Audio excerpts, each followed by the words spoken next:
सबैजना नमस्ते। आज म फेरि पनि तपाईँहरूको लागि एउटा पाम्स भिडियो सम्बन्धी भिडियो लिएर आएको छु। यो हाम्रो भिडियोको सिरिजमा भिडियो नम्बर 2 हुनेछ पाम्सको लागि। आजको यस भिडियोमा हामी यो हाम्रो पाम्समा पुरानो मुद्दात अमेरिका भएको औषधिहरू कसरी दाखिला गर्न सकिन्छ भन्ने विषयमा हुनेछ।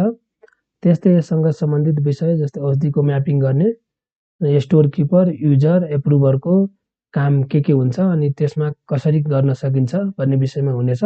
सुरुमा हाम्रो पाम्स भिडियो सम्बन्धी केही पनि काम गर्नलाई हामी पाम्समै जानुपर्ने हुन्छ।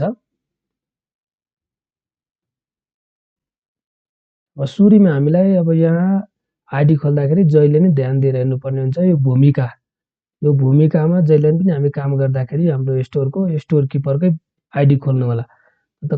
के हुन्छ भने कहिले जस्तो हामी खोल्दाखेरि हाम्रो एप्रुभर अथवा सब एडमिनको आइडी खोलेर हामी अनि हाम्रो यो दाखिला गर्ने, मापिङ गर्ने अनि हाम्रो यो गर्ने ठाउँ नै आएन भनेर भन्नु होला। त्यही भएर यो खोल्दाखेरि सुरुमा हामी यो प्रयोगकर्ताको तल यहाँ हाम्रो लेफ्ट साइडमा भएको स्टोर किपर भनेर छ कि छैन यसो कन्फर्म हुनु होला। जस्तै भूमिकामा हाम्रो स्टोर किपर छ भने यसमा हामी काम गर्नुपर्छ भन्ने बुझ्नु होला। अनि स्टोर किपरको हाम्रो यो आइडी खोलिसकेपछि हामीले सुरुमा यो हाम्रो यो प्रणाली व्यवस्थापनमा जानु होला। एउटा कुरा के छ भने हाम्रो यो पाम्समा यो 3वटा कुरा भन्दा अरू केही हुँदैन। जुनसुकै आइडीमा पनि यो प्रणाली व्यवस्थापन, अभिलेख प्रविष्टि र प्रतिवेदन। यो प्रणाली व्यवस्थापन भनेको हाम्रो यो सिस्टम सम्बन्धी केही काम गर्नु पर्यो भने यो प्रणाली व्यवस्थापनमा गर्नु होला भने जस्तै हाम्रो खरिद आदेश यो स्टोर सम्बन्धी काम गर्नु पर्यो भने अभिलेख र प्रविष्टिमा गर्नु होला भने यो प्रतिवेदन भनेको हामी कुनै रिपोर्ट हेर्नु पर्यो अथवा कसैलाई पठाउनु पर्यो भने हामी यो प्रतिवेदनमा जानुपर्ने हुन्छ। अहिले हामी हाम्रो यो सिस्टममै अब म्यापिङ कुन औषधि हामी राख्ने भन्ने कुरा हाम्रो यो सिस्टममै पर्छ। त्यही भएर हामी यो प्रणाली व्यवस्थापनमा गएर म्यापिङ गर्नुपर्ने हुन्छ। यसमा हाम्रो यो सम्पत्ति सम्बन्धी विवरण हामीलाई चाहिन्छ। यो सम्पत्ति सम्बन्धी विवरण ओपन गरिसकेपछि यहाँ तल हजुरले कार्यालयमा सम्पत्ति म्यापिङ भनेर छ, यसमा जानु होला।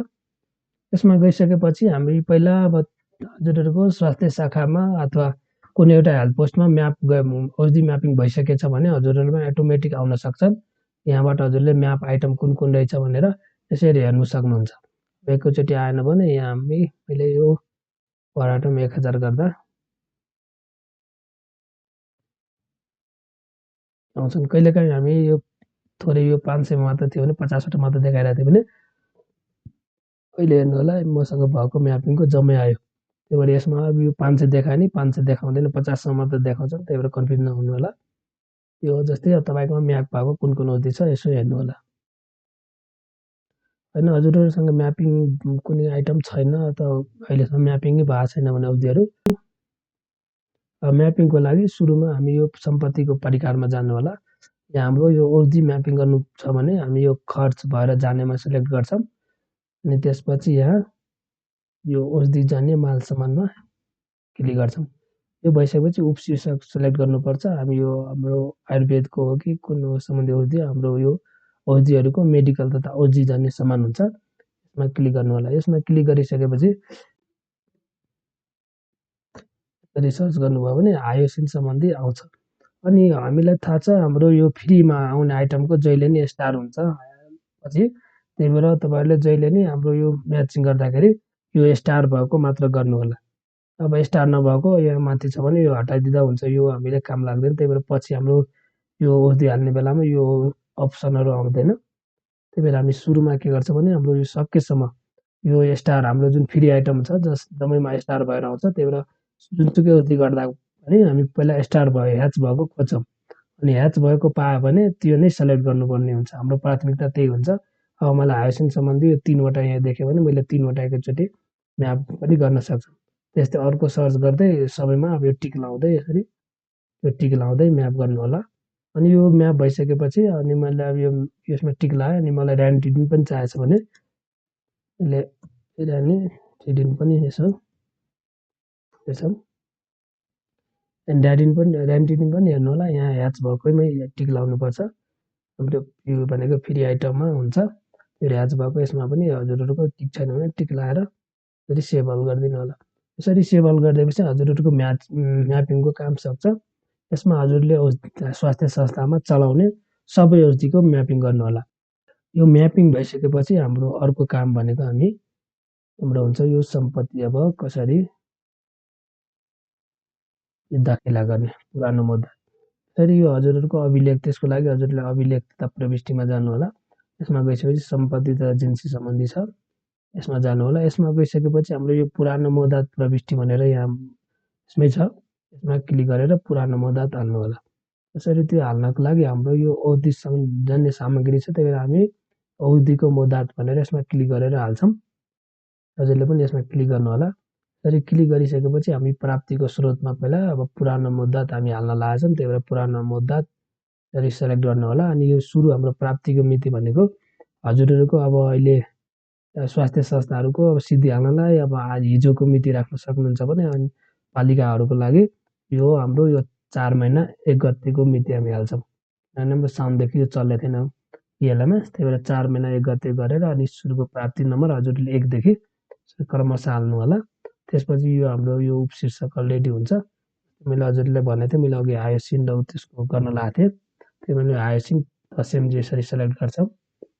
अनि यो स्पेसिफिकेसन यसमा अनिवार्य हुन्छ हाम्रो, त्यही भएर हजुरहरूसँग अब कुनै ब्रान्डहरूको छ भने यसरी लेख्नु होला, स्पेसिफिकेसन छ भने, होइन भने यसलाई मैले स्किप गर्नलाई यो हाइफा भनेर राखिदिन्छौँ।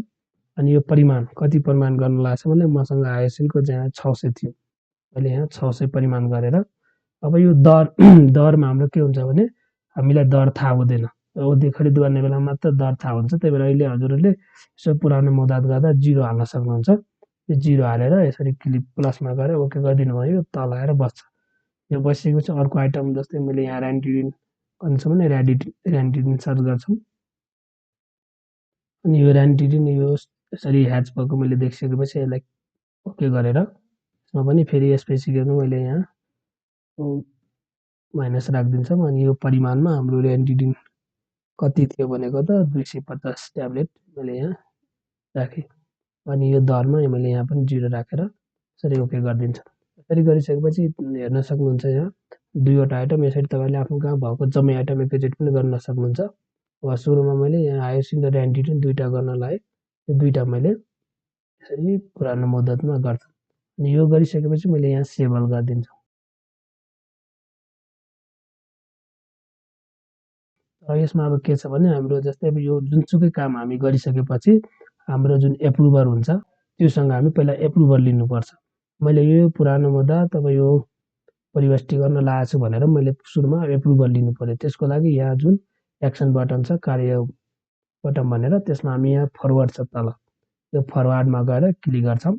अनि यो फरवर्डमा क्लिक गरिसकेपछि हाम्रो यो प्राप्तकर्ताको भूमिका छ, यसमा अब हामी यो स्वीकृतकर्तामा पठाउन लागेको छ, त्यही भएर हामी स्वीकृतकर्ताकोमा यो सेलेक्ट गर्छौँ। अनि त्यसपछि यो शाखा हाम्रो यो जम्मै हजुरहरूको हेल्प पोस्टको छ भने अब हेल्प पोस्टको यहाँ शाखा सेलेक्ट गर्नु होला। होइन मैले यहाँ हाम्रो स्वास्थ्य शाखाको गर्न लागेको छु, त्यही भएर मैले यहाँ स्वास्थ्य शाखाको सेलेक्ट गर्छौँ। अनि यो स्वास्थ्य शाखाको हाम्रो एप्रुभर को छ भने अहिले यो एप्रुभर रहेछ यहाँ आइडी, त्यो एप्रुभरको नाम सेलेक्ट गर्छौँ। होइन भने जस्तै कुनै बेला हामी यो औधी खरिद गर्दाखेरि हाम्रो सिधै प्रमुख प्रसाद गीतको एप्रुभ चाहिन्छ, त्यतिखेर हामी यो प्रमुख प्रसाद गीत सेलेक्ट गर्छौँ। अनि यहाँ मैले यो स्वास्थ्य शाखाको एप्रुभरलाई सेलेक्ट गरेर अनि एक सङ्क्षिप्त ब्यौरामा 4 एप्रुभर लेखिदिनु होला, किनभने त्यहाँ हाम्रो एप्रुभल हेर्दाखेरि के को लागि आएको छ भनेर यसो उहाँलाई सजिलो हुन्छ। हजुरले जे पनि लेख्न सक्नुहुन्छ, हजुर के कामको लागि गर्नुभएको हुन्छ। त्यही भएर मैले यहाँ 4 एप्रुभल भनेर लेखेर यहाँ यस गरिदिन्छु। यो गरिसकेपछि तपाईँले यहाँ हेर्न सक्नुहुन्छ यो हाम्रो एप्रुभरकोमा गइसक्यो। यहाँ अवस्थामा यहाँ हेर्नु होला, मैले सबै गरेर देखायो भने हाम्रो यो 6 नम्बरको मैले गरिरहेको थिएँ। अनि यो संक्षिप्त ब्यौरा यहाँ छ, अनि यो स्वीकृतकर्ताकोमा छ भनेर आयो। त्यसपछि यो स्वीकृतकर्ताकोमा गइसकेपछि यो स्वीकृतकर्ताको काम हुन्छ। अब त्यसको लागि हाम्रो स्वीकृतकर्ता जुन स्वास्थ्य संस्थाको स्वीकृतकर्ताको आइडी छ हाम्रो 500, त्यो खोल्नुपर्ने हुन्छ। यसको लागि हजुरहरूको मैले योभन्दा अगाडिको भिडियोमा बनाएको थिएँ। अब हाम्रो स्वास्थ्य संस्थाको जुनसुकै काम गर्नलाई कमसेकम 2 जना चाहिन्छ, एउटा स्टोर किपर र एप्रुभर चाहिन्छ नि 2टा आइडी। अनि यो स्वीकृतकर्ताको यसरी आइडी खोल्यो भने त्यसमा गएर हामी एप्रुभ गर्नुपर्ने हुन्छ। जस्तै यहाँ एप्रुभरको यो स्वीकृतकर्ताको आइडी खोल्यो भने यहाँ हेर्न सक्नुहुन्छ उहाँकोमा यो प्रणाली व्यस्तमा केही क्लिक हुँदैन, किनभने उहाँको यसमा काम हुँदैन, त्यही भएर यसमा हुँदैन। उहाँले अभिलेख प्रविष्टि यसमा मात्रै काम हुन्छ, त्यही भएर यो मात्र हुन्छ। अनि यो प्रतिवेदनमा उहाँहरूको काम हुन्छ। अनि एप्रुभरको काम हाम्रो यो प्रणाली व्यवस्थापनमा हुँदैन, त्यही भएर यो ओपन हुँदैन। तर कहिलेकाहीँ हामी साथीहरू नझुकिनु होला, यो ओपनै भएन मेरो भनेर, किन यसको काम हामी एप्रुभरलाई छैन, त्यही भएर यो खुलेन। अब यो ड्यासबोर्डमा सुरुमै हेर्न सक्नुहुन्छ। कहिलेकाहीँ यो यतिको नआइदिन सक्छ। यस्तो आयो भने लगआउट गरेर फेरि लगइन गर्नु होला एप्रुभरकोमा। यसरी लगइन गर्दाखेरि यो अन्य प्रविष्टिको भनेर अनुरोध प्राप्त एउटा माथि नै आउँछ। यो आइसकेपछि हामी यही क्लिक गरे नै हाम्रो काम हुन्छ। यसमा क्लिक गरेर अनि यो कार्यमा यसमा अब यो स्वीकृत गर्नु पर्यो। अब होइन भने एप्रुभरले के दिएको छ भने यसो हेर्नलाई प्रिभ्यू गरेर हेर्न पनि सक्नुहुन्छ। जस्तै यो आइटमहरू आएको छ, यति आइटम, यसो ठिक छ भने एप्रुभकर्ताले एप्रुभ गरिदिनु पर्ने भयो। यहाँ गएर स्वीकृत गरिदिनु पर्ने हुन्छ। एप्रुभरले यहाँबाट स्वीकृत गरिदिनु। यसरी स्वीकृत गरिसकेपछि हाम्रो काम चाहिँ हुन्छ। अनि फेरि हामीले यो हाम्रो स्टोर किपरको आइडीमा जानुपर्ने हुन्छ। यहाँ स्टोर किपरको आइडीमा हामी फेरि यो सबै हेऱ्यो भने यहाँ स्वीकृत भएको देखाउँछ। यो स्वीकृत भइसकेपछि हाम्रो पुरानो मुद्दाको लागि हामी अनुमति पाएको मात्रै हो। हामी दाखिला अहिले फेरि गर्नुपर्ने हुन्छ। त्यही भएर यति गरेर छोडेर मेरो दाखिला भएन भनेर नभन्नु होला। यो स्वीकृत भएको भनेर हाम्रो अनुमति मात्र आएको दाखिलाको लागि। अब फेरि हामी यो दाखिलामा जानु पर्यो। यसको लागि हामी फेरि औषधिको दाखिलामा यसरी क्लिक गर्छौँ। यसमा क्लिक गरिसकेपछि हामी सुरुमा आर्थिक वर्ष यसो सेलेक्ट गर्नुपर्ने हुन्छ। अनि त्यसपछि यो हाम्रो अन्य पदार्थको यो आदेश नम्बर यहीँबाट हामी सेलेक्ट गर्नुपर्ने हुन्छ। यहाँ अघि मैले गर्न लागेको अन्य यो प्रविष्टि हाम्रो स्वीकृत भइसकेपछि मात्रै यहाँ आउँछ। फेरि अप्सनमा स्वीकृत भएको छैन भने यहाँ हजुरको देखाउँदैन। त्यही भएर यो स्वीकृत भइसकेपछि यहाँ देखाउँछ। अनि यसमा क्लिक गर्ने बित्तिकै अघिको हाम्रो आइटमहरू आउँछ। अनि यहाँ आइसकेपछि हाम्रो यो बिल नम्बरहरू तपाईँको छ भने हेर्न हाल्नु होला, होइन भने क्रमशः 1 2 देखि यो अक्षर हाल्नुपर्ने हुन्छ। यसमा अब यति आइसकेपछि हामीले केही गर्नु पर्दैन, सिधै सेभल गरिदिने बित्तिकै हाम्रो यो दाखिलामा आउँछ। मैले अघि नै भनिसकेपछि हामीले जुनसुकै काम गर्नलाई फेरि एप्रुभरको हामी अनुमति लिनुपर्ने हुन्छ। त्यसको लागि हामी यहाँ भइसकेपछि फेरि कार्यमा गएर एप्रुभ चाहिँ गराउनु पर्ने हुन्छ। त्योभन्दा अघि हामी यो विस्तृत विवरण हाल्नु पर्यो, ब्याच नम्बरहरू, एक्सपायरी डेटहरू।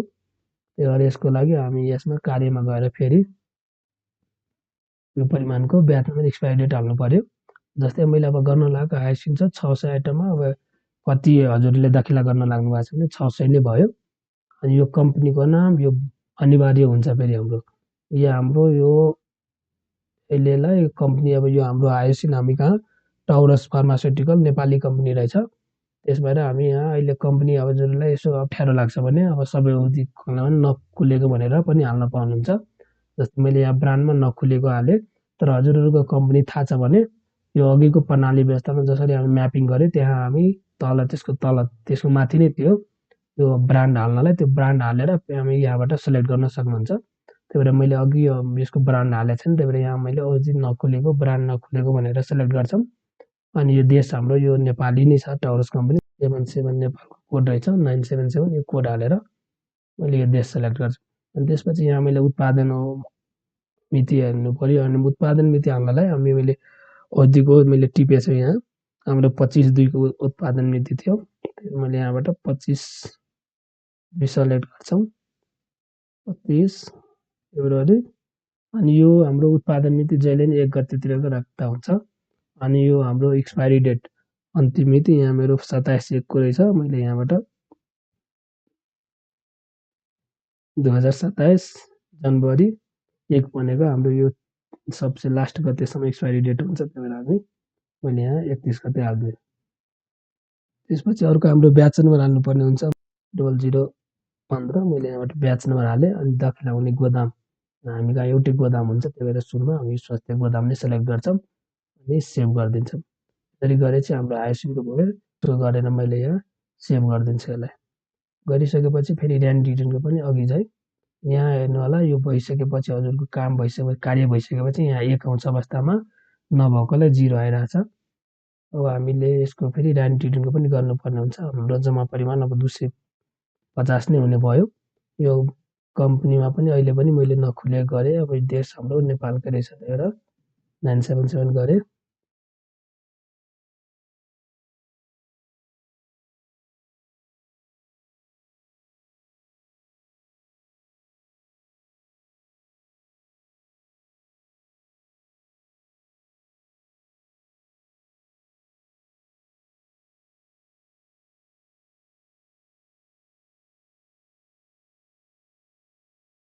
अनि यहाँ हामी सेभ गरिदिन्छौँ। यो सेभ गरेर हामी सेभ अल गर्ने बित्तिकै हाम्रो यो दुईटैमा हेर्न सक्नुहुन्छ अवस्थामा एक भयो भने चाहिँ हाम्रो यो अनि यो विस्तृत विवरण हाल्ने काम पनि सकेको रहेछ। त्यसपछि हामी यहाँ सेभ अल गरिदिन्छौँ। यो सेभ अल गर्ने बित्तिकै यहाँ कार्यमा हेर्नुहुन्छ अघि हजुरहरूको यो फरवार्डको अप्सन आएको थिएन भने अहिले फरवार्डको अप्सन पनि आयो। यसपछि हामी यो विस्तृत विवरण हालिसकेपछि हामी फेरि स्वीकृतकर्ताको स्वीकृति लिनुपर्ने हुन्छ। मैले यहाँ फेरि स्वीकृतिको लागि फरवार्ड गरेर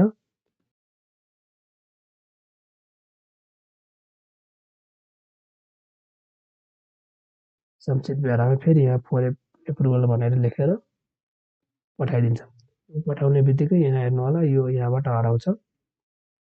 होइन अवस्था हेर्नु छ भने हजुरले यहाँ गएर सबैमा सेलेक्ट गरेर अवस्था चाहिँ हेर्न सक्नुहुन्छ। फेरि स्वीकृतकर्ताकैमा जानुपर्छ अनि हजुरहरूको स्वीकृतकर्तालाई फेरि यो हजुरहरू हेर्न सक्नुहुन्छ। अहिले यो ड्यासबोर्डमा के आएको छैन भने यो ड्यासबोर्डमा सेलेक्ट गर्ने बित्तिकै हाम्रो यो दाखिलाको प्रतिवेदन 1 आएको छ। यो आउने बित्तिकै फेरि स्वीकृतकर्ताले यसमा क्लिक गरेर यसलाई एप्रुभ दिनु पर्यो। अब फेरि हेर्नु मन छ भने यो प्रिभ्यू गरेर हेरेर होइन भने ठिक छ भने स्वीकृतकर्ताले स्वीकृत गरिदिनु पर्ने हुन्छ। यसरी स्वीकृत गर्ने बित्तिकै हाम्रो यो दाखिलाको काम चाहिँ सक्छ।